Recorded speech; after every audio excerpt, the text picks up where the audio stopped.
Hello, everyone. Good evening. Good evening, all over the world, everywhere you're listening to us. So, this is Nosade Kola, and Happy New Year to everyone from this platform.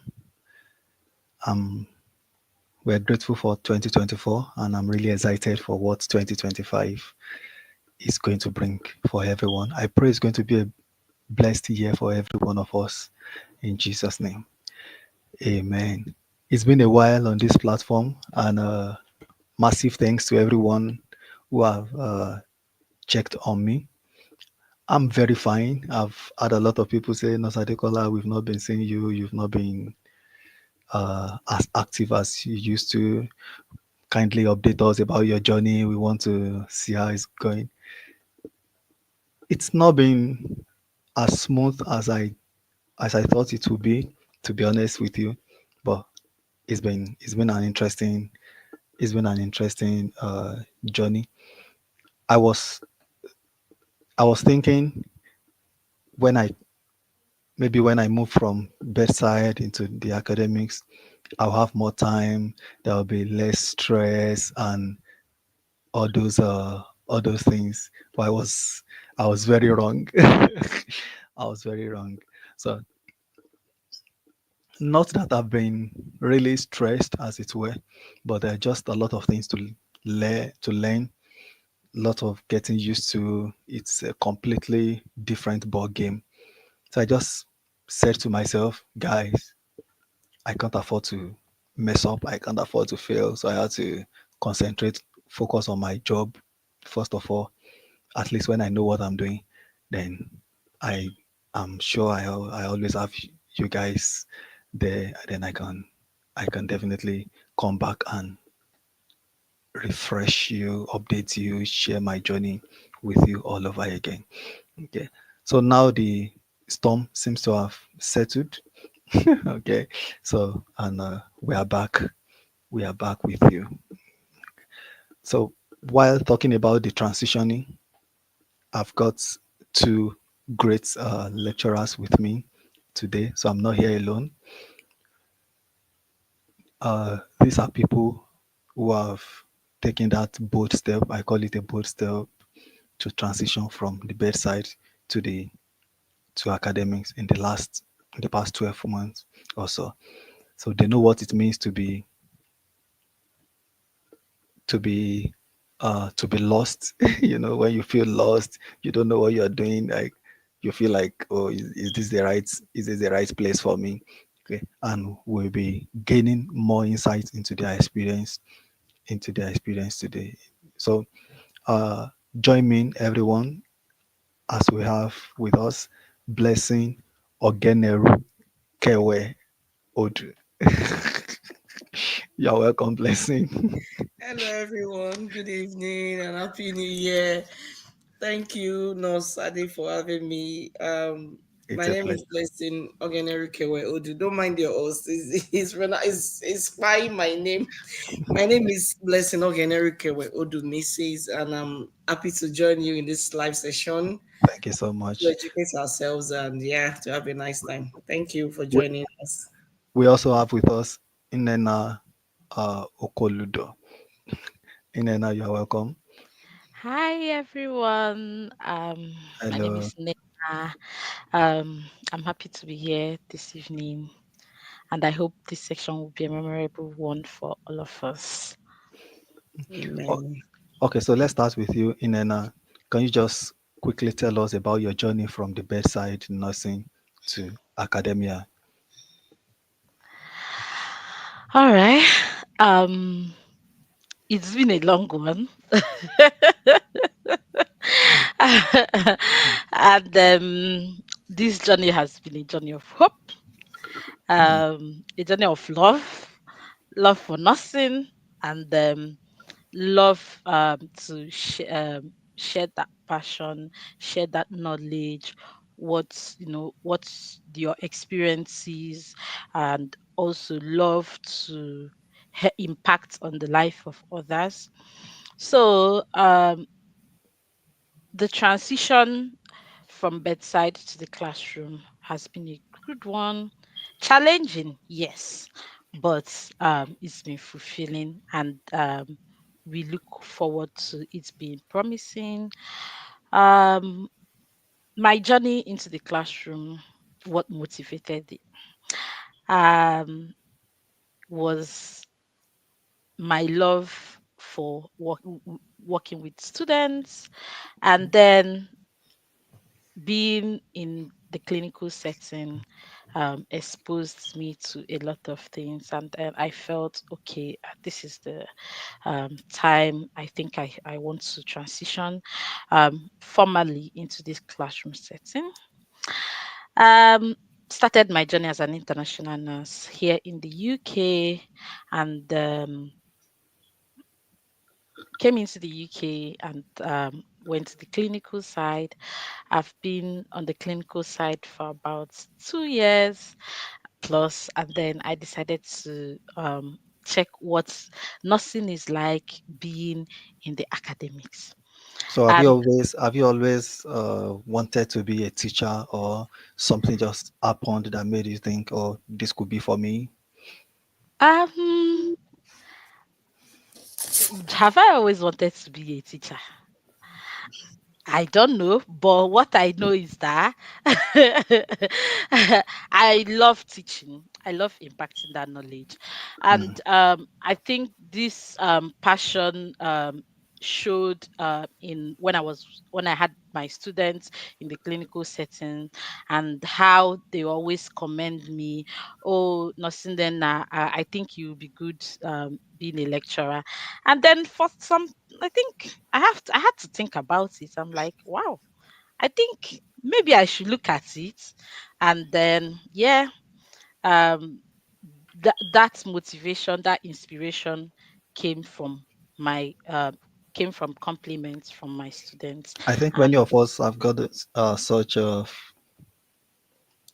feedbacks from our students, or maybe when you're just in clinical practice, they ask some students will just tell you, "Oh, I've been struggling to understand this." They're just excited about how you simplify it, and they be like, "Oh, you'll be a good teacher." Or maybe they ask you to facilitate a session, even if it's maybe CPD or anything on the ward, and they be like, "Oh, have you thought about being a teacher?" And those things just keep coming back to you in your dreams, and be like, "Oh, can I really, can I really yeah, explore, and the explore this fact that I aspect?" had this particular student, I remember her vividly. And then she said, Noslina, out of all my practice assessors, you've been the best. I think that I went home, and then I thought I had actually thought about it. And then I had a very good friend of mine. I remember telling her I've got this job, and she's like, I knew it. I knew you would always do well with it. I'm like, it's coming from our school days back in uni. And like, these are the little things that matter, right? Okay, thank you. That's a compelling story from you, Inena. Uh, coming to you, Blessing. I know, I know very well that you used to be a nurse tutor in back in Nigeria. So Yes. you are not new to nurse education. You used to No, be, I'm not. you've been in nurse education from Nigeria. So what is different from when you Um, think about nurse education in Nigeria and what it is in the UK? I'll start from my story briefly. Um, it started in 2015 when I used to work on the surgical ward, general surgical units in my hospital in Nigeria, Delta State University, Del Suits in Ogara. We have students that comes from the uni to the ward, so I mostly teach them. I teach them wound dressing, I teach them bandaging. I just love talking. So I've always known that I want to be a nurse, but I don't want to We be can attest to that. so and then I just like, okay, what can I do? So I met some lecturers from School of Midwifery in Saple. I spoke with one of them. She's late now. Um, Mm.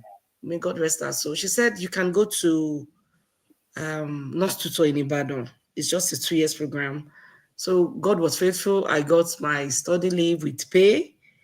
So I went to UCH federally funded schools for nurse tutors in Ibadan. It's affiliated to UI. So I was there for 2 years and learning. It was hard. It was rigorous. So thank God we finished. And as soon as I finished, I started working part time with School of Midwifery because I did midwifery education. I didn't do general nursing. So I Okay. started teaching part time with School of Midwifery. I started going for exams. It was becoming exciting. I was enjoying the council. You know the way nursing council treats their So examiner. you used to be a nursing council examiner in Nigeria. Yes, Oh, yes. that's I amazing. used I used to be so going for exams, organizing exams in some universities. I joined this thing they used to renew license, MCPDP. So I Mhm. joined the team in Delta State. We do training twice a month. I had an amazing boss. She's the current DNS in Delta State in person of Mrs. Mercy Atipo. She really supported me. So on coming to the UK, you have to come through the pathway of clinicals. Mhm. It was nice coming to the UK, I won't lie.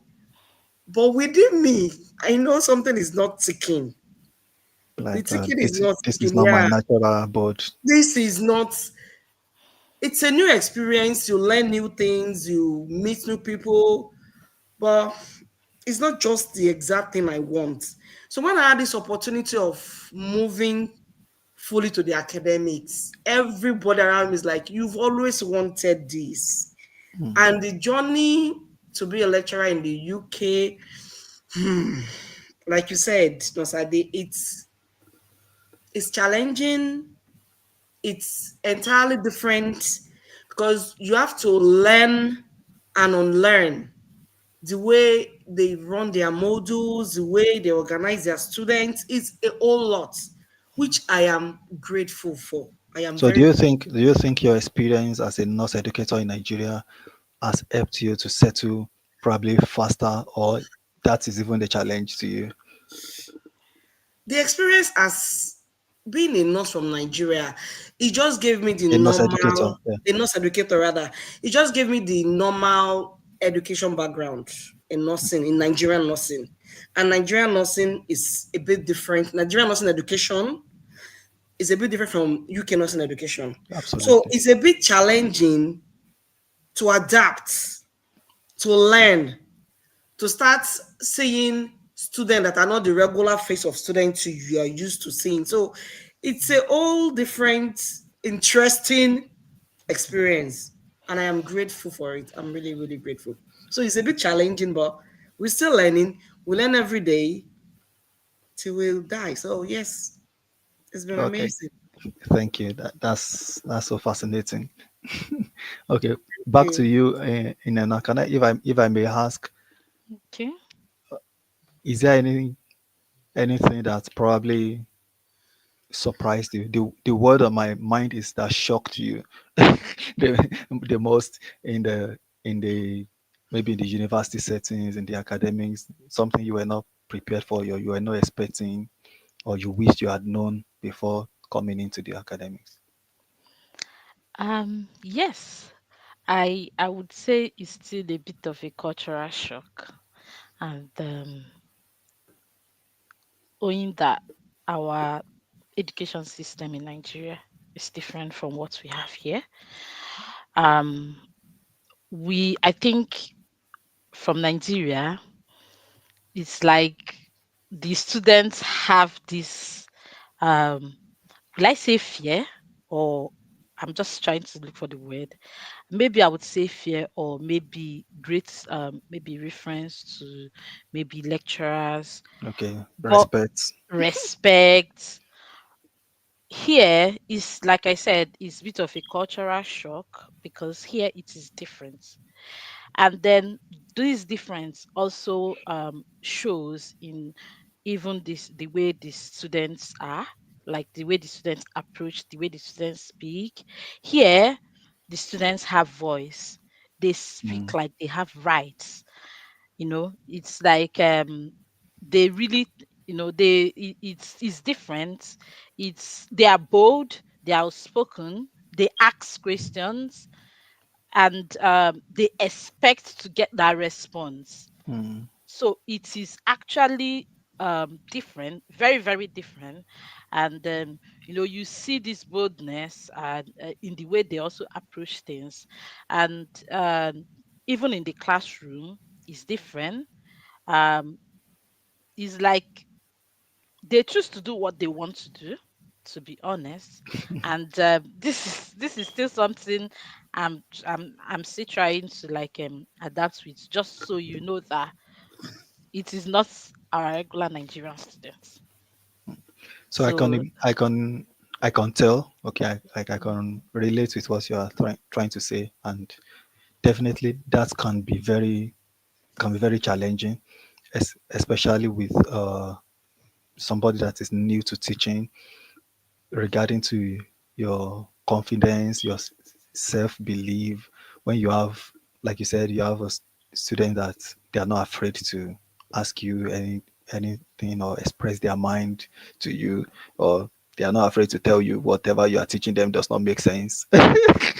So they are not afraid to tell you it doesn't make sense to them, and if you are not careful, you could lose some form of confidence and self belief in that yeah. situation. So how did you manage to undo that side of it? So I think for every of my section with the students, and every of my uh commitments with them, it's like you really have to like have tried to apply that communication skills. Mm, Communication skills in the sense that you have to be calm, you have mm, to be a good listener. Even when absolutely. it's not appealing to you, you still like have to be that reassuring. So both your verbal and non-verbal communication skills speaks a lot, and then it works. So your interpersonal personal relationship have to skill has to be top notch. And I see myself being calm in the storm. Like that's like how I would explain it.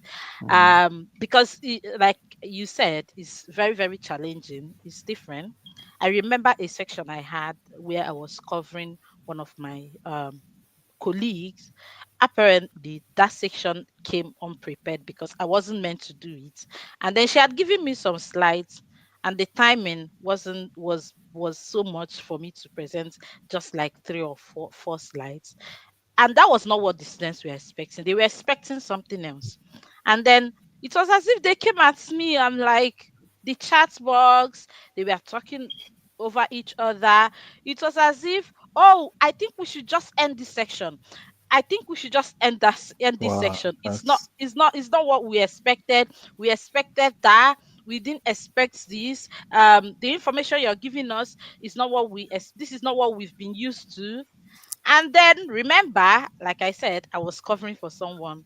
It was mm, like, I think we should just end this section. There's no need for us to carry it's in Nigeria, you cannot do that.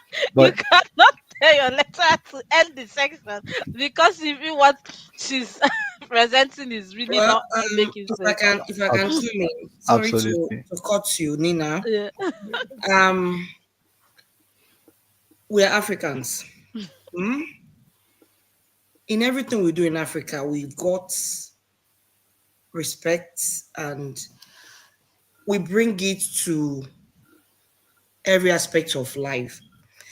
Even as parents, the children we are raising here in this country, they ask you, Mommy, why? They Yeah. Mm, ask questions.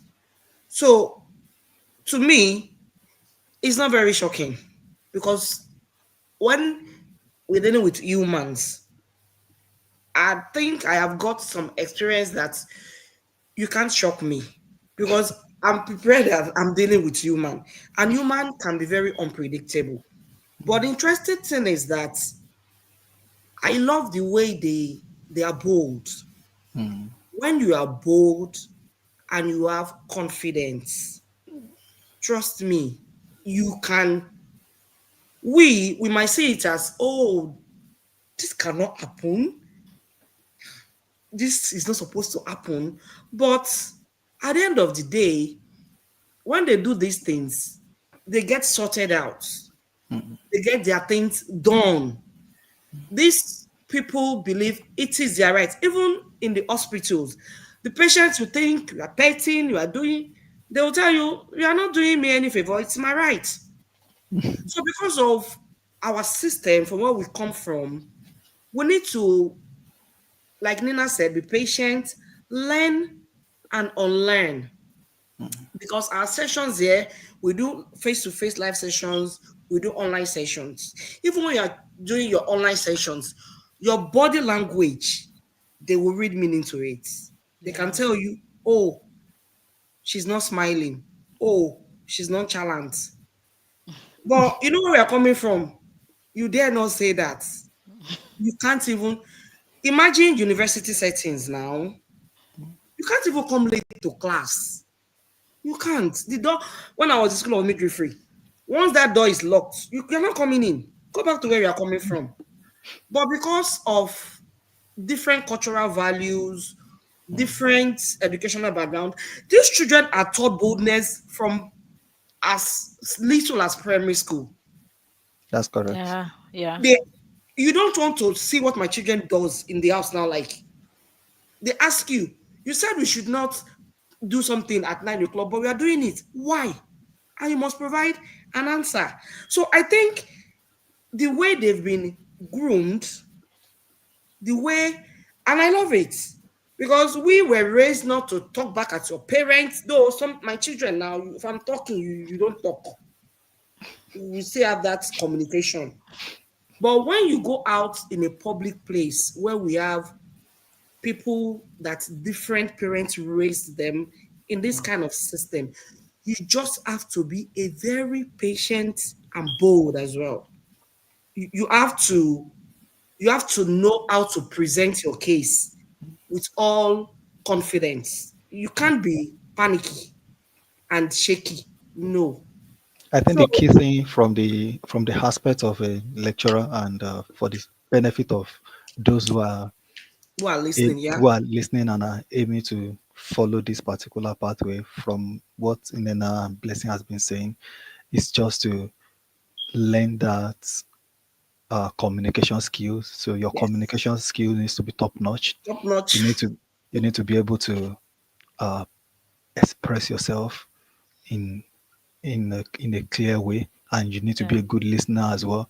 So it's not like you're giving orders and say do this, do that. You need to be very clear about what you want them to do and provide reasonable rationales for Behind the things you're doing. for those things. And Yeah. when things don't go as planned or you have such kind of situations, it's just remaining calm as well. That is also a very key a very key skills. So I'm going to uh, pause here and just encourage everyone joining us to you are free to ask your questions. Okay, so if you've got any question, this is an opportunity for you to ask it, drop it in the chat box. Then uh, we'll try and pick it up as much as we can. So before I carry on, I've got a question from Oriyomi. Yeah, she's asking, I want to ask what qualification is needed to cross to lecturing in the UK. Okay, so I'll let Blessing Um, answer that for us. I remember when I had my interview, I was asked that have you got any educational qualification, which I have. I'm a midwife educator. However, if you, all I'll say is just prepare. If there is anything you can be involved in the developmental parts of wherever you work, either with students, either with, if you're in the UK, you can be a champion in the world, all this hand Student washing champion, link. infection control. Student link. Show something that you have taught, you Yeah. know. If you are in the UK, you can consider making sure you do your practice supervisor, practice assessor training, just so you can be assigned students, like Blessing said. And anywhere you are, if you can like make yourself evidence, make yourself known, maybe for how you treat the students, um your teaching trainings, offering to do Yeah, trainings. They want yeah, want to yeah. see those skills. They want to see that you're confident to like do this. And And also, sorry, Nina. yeah, I know if it's in the UK, every trust has educational committee or educational departments. Just see if you can work with them in, and they can assign students to you. And if you have some change, you can spare and do maybe like PG stats in education. It doesn't necessarily mean you must have a master's. If that's what I know, that is major. Do you have masters? It doesn't necessarily mean you must have a master's, but just have like short anything that you can show that, oh, I've done education or I'm doing something relating to education. It will really give you a score. yeah, you can also go online, do some teaching and Yeah. learning and teaching courses. There are short courses you can do on Future Learn, on Coursera, and you can most especially maybe teaching and learning, maybe when it comes to higher education learning, Yes. they just want to see that you develop aside from your degree, but you must have a degree, and aside from that they want to see that you've developed yourself in that aspect.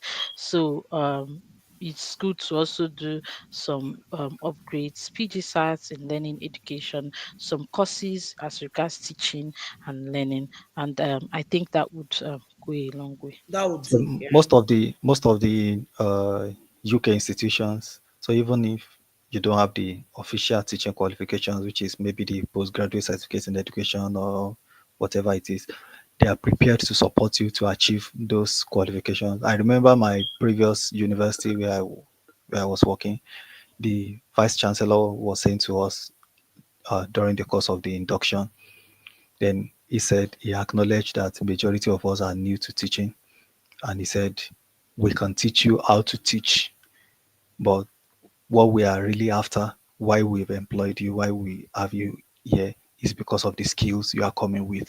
So it is that skills that they consider valuable to To them, them. because they don't want a situation where there is that gap between theory and practice. So imagine uh, some of them that have been in the academics for 25, 30, 40 years, and they are completely disenfranchised, disconnected from reality, from what is going on in the clinical settings. And when the students graduate, they are not, it will show, because that gap will be there. They are not 100% prepared for what they are, the employability will not be there. So most of the universities acknowledge that, and they are happy to employ fresh minds. So as long as you can prove that you have your clinical skills intact, Yes. I can tell you that you have very good You're opportunity. good to go. Again, yes, they might want to ask you what has been your experience in teaching, maybe just supporting students on the ward and all those things. So the rest na packaging. But Now package it. the key And thing also, is I will what you have always in say mind. this.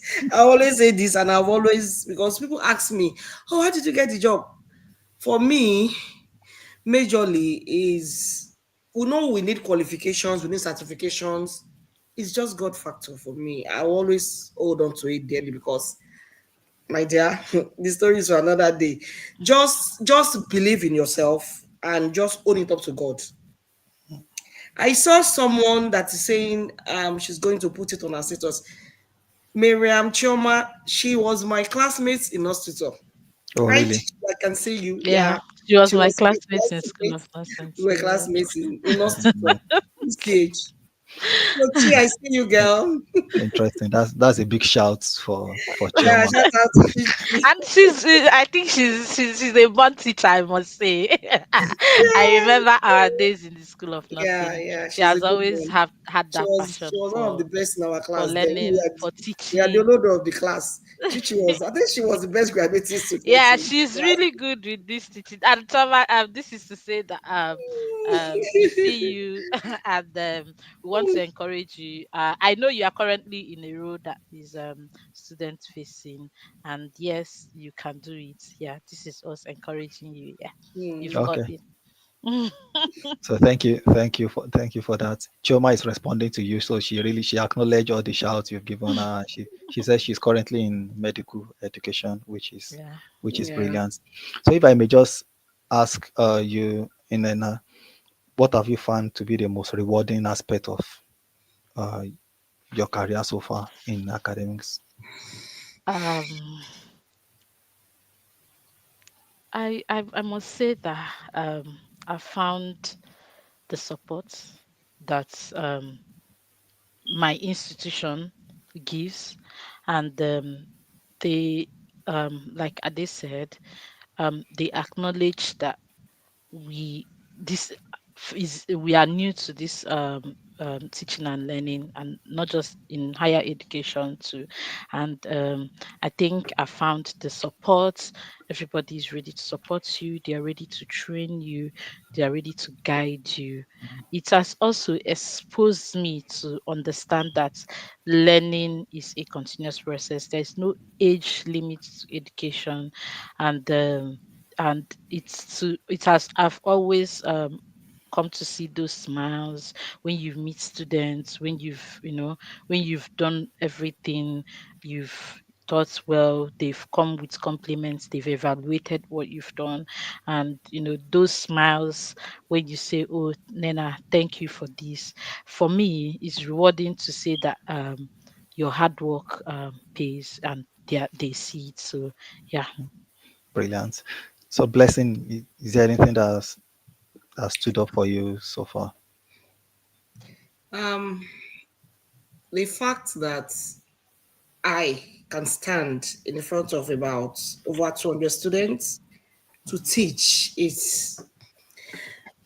comes with this feeling that, is this me? I mean, Um, one of the one that actually did it for me, apart from what Nina said, the staffs are very, very supporting. I am grateful for my managers. I'm grateful for a friend. She's not here. We call her Prof. Chineye Anatekai. She's amazing. God Mm, bless Chineye. Auntie Fumi, those people are people that you can call 1 a.m. that, how do I do this? They are always, giving you this shield so that you will not fail. I appreciate that. And then the institution itself, they made the platform easy. It's not just in the clinicals that you have line managers. We also have line managers here that you can have a meeting with. They teach you, because it's totally different from where we are coming from. So you have to be taught. Trust me, you need to be taught. So the management is giving us a very beautiful platform to learn and to be supported. One experience I will not forget was my first experience for the convocation ceremony. mm, That was last year when it was Ade and was Nena. We were all together that day. The moment I entered that big, gigantic, I can't say it's a hall. It's an yeah, auditorium. I think it's an auditorium, it's a theater. It's Yeah, like a it's a small theater. mini stadium. And I saw the ovation, students standing, everybody standing for the academic staff to come in. I just wish I could see my father's and my mother's face that day, like, Mm, oh, dad, I'm here. I had this cold all over me, like, oh my God. I was telling that day, I'm going to fall low. My leg was wobbly. It's the glory, the feeling like, oh my God. For me, since I've started 9 months ago, that was the climax. mm. I'm looking forward. We had another one 2 weeks ago, but that very, very first one, oh my Yeah, God. there's always that aura with the first experience, isn't it? And then Yeah. they gave us this beautiful academic gowns. We were like the celebrant of the day, and we're sitting on the stage. That was it for me. I'll say it was amazing. It was amazing. Brilliant. Thank you. I think I was part of the Yes, we are the graduation photographer. as well. So it was really a beautiful moment, and it's worth it. Okay. Yeah. I have someone messaged me just a couple of days ago saying she would like to transition into teaching. She always loved teaching, but she's scared. She she's really just she wants to be sure it's the right decision for her. She doesn't want to. She feels she's already invested a number of years into her clinical practice, and making that switch now, she needs to be sure she will enjoy it. It's the right thing for her. So, Inena, if I pass that to you, what word of advice can you give this particular person? The, I would, if she's passionate about teaching, to be honest, we can't, in as much as we acknowledge the fact that this is rewarding, we also acknowledge the fact that it is challenging. If it is what she truly wants and what she truly, wants to do, I would encourage her to, look out for like courses that she can do online, just something to prepare her. And I would also encourage her to like go on jobs.ac.uk. Like we don't know until we tried. When I had this job, I never saw it coming. I didn't envisage it. It was like I was passing time. I was on maternity leave, and it was like, you know what, let me just try it. And boom, here it is. Don't be scared.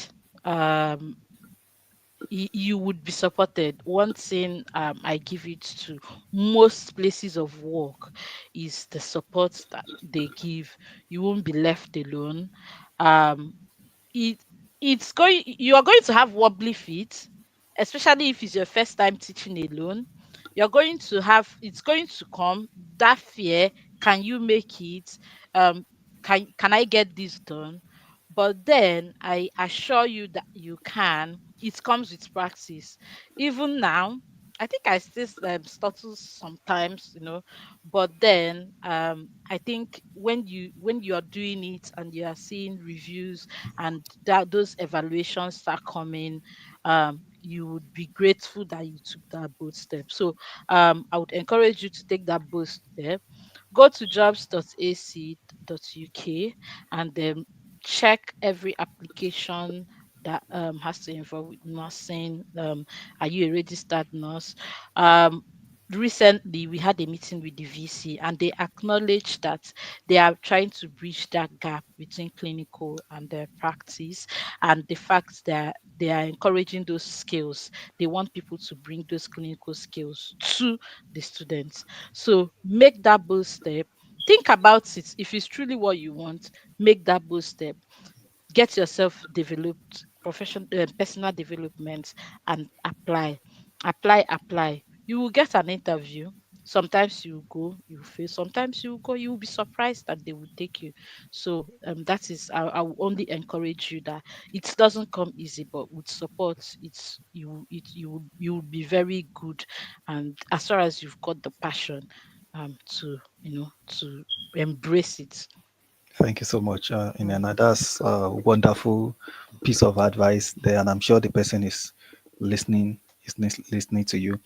The only thing I can add to that will be, if you are really worried or you are still in doubt, saying, "Is this the right for me? Is it the right thing for me? Is this the right thing for me?" I advise that you just take uh, a foretaste. Okay, so you could enroll as maybe a visiting lecturer, a guest lecturer in any of the universities around you. Okay, and I can tell you for free that most of the institutions, they will be happy to have you anyway. So it's just Yeah. approaching the right people. So if you tell them, even if it's to support their maybe module Their launch clinical skills. or clinical skills or induction or whatever it is, just use those things to test the water and see, oh, is this the environment I want to be? Can you see yourself spending the rest of your career in this particular environment? So you can use those ones, and whatever section you get into, make sure you get your evaluation. Then I mentioned that, so which is very important, your feedback. So make sure you get your feedbacks, review those evaluations so you can know what you need to what you need to improve on. I was just going to mention when Blessing was talking the other time about how she was able to navigate those initial transition moments. Then she was mentioning some names, people supporting her. I just feel it's important for you to surround yourself with the right people as well. Not Get necessarily, bodies. not Bodies. not necessarily they don't have to be in the same university with you, or Yeah. you just get that network of support around you, people that you are not ashamed to ask them stupid questions. I know many times, even when I just started as well, you have a responsibility in front of you. You don't know what to do. You don't even know what it means to start with. You can't even interpret the instruction, not to talk of carrying it out. But there are people around that you can go to them and say, "Hey, Bamio, this is what I have in front of me. I don't know how to go about. Where do I start?" And they just simplify it for you and guide you, and gradually you you pick up from there. So because the last thing you want to do is appear in front of students, and when you don't know what you are when you don't know what you are doing. Okay. Uh, uh Lastly, on this note, I'll just ask Blessing, like, what words of advice can you give to uh prospective lecturers, maybe some of the nurses watching you today, and they also have that dream of transitioning into academics at some point.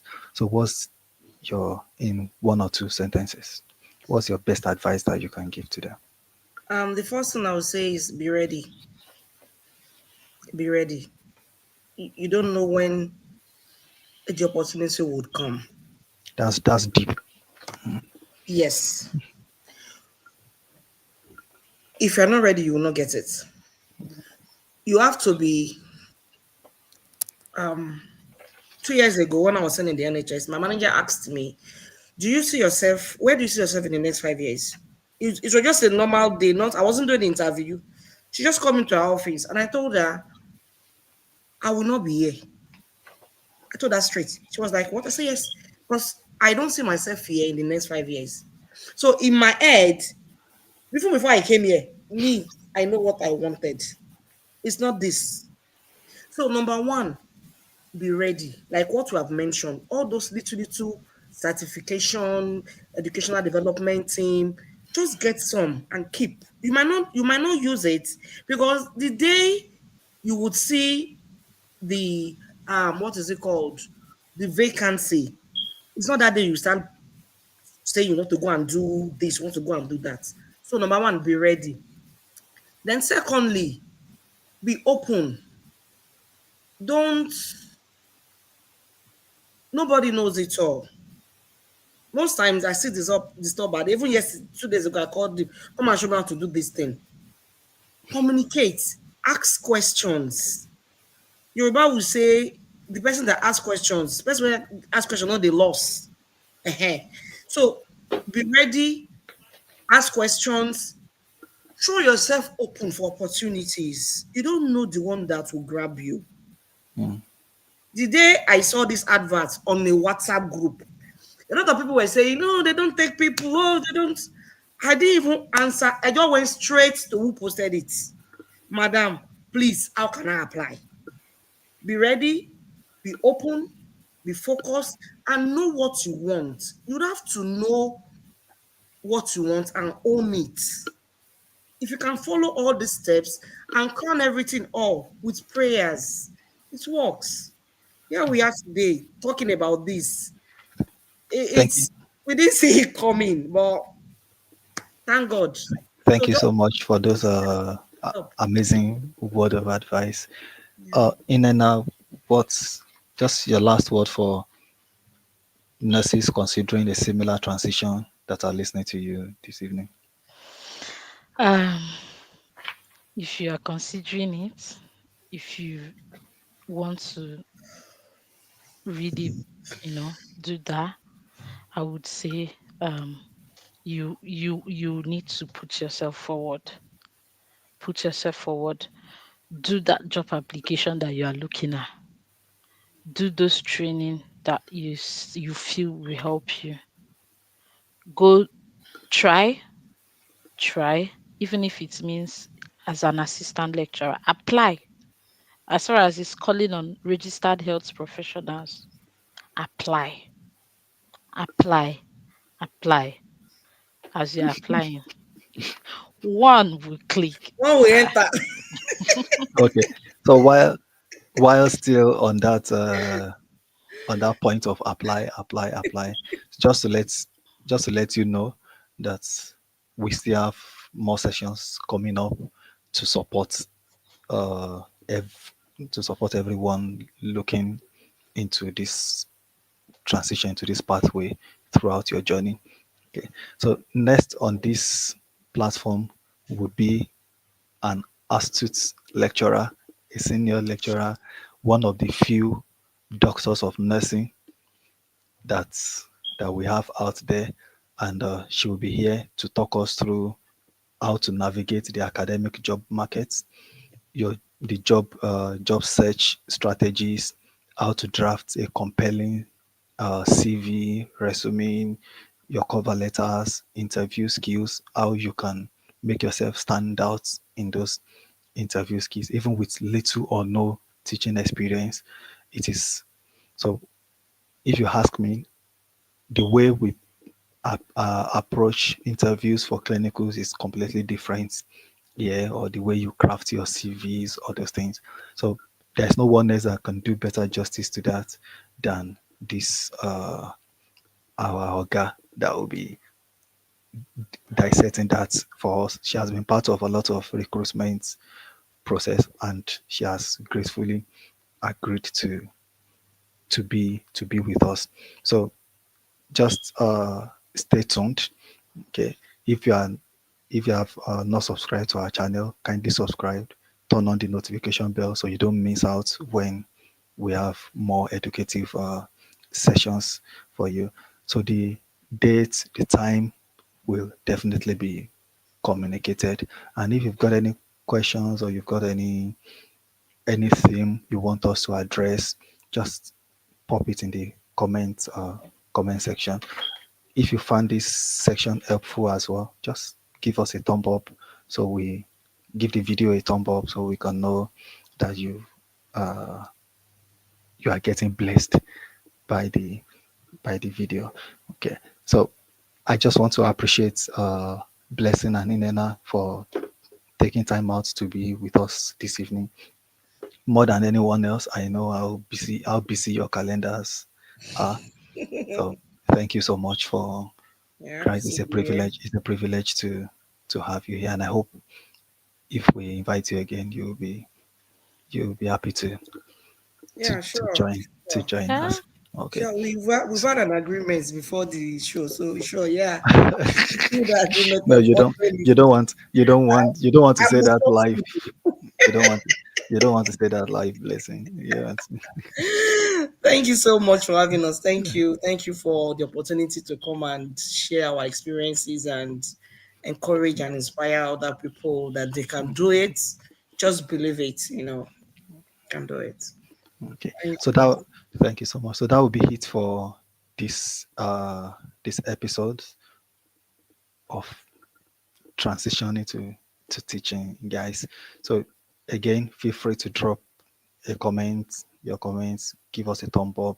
If you've got any question or you need support along this journey, please feel free to make contact and we'll try our best to support to support you guys. So until next time when we meet, thank you all for joining, and I'll see you again in my next video. Thank you so much, and see you again. Bye. Cheers.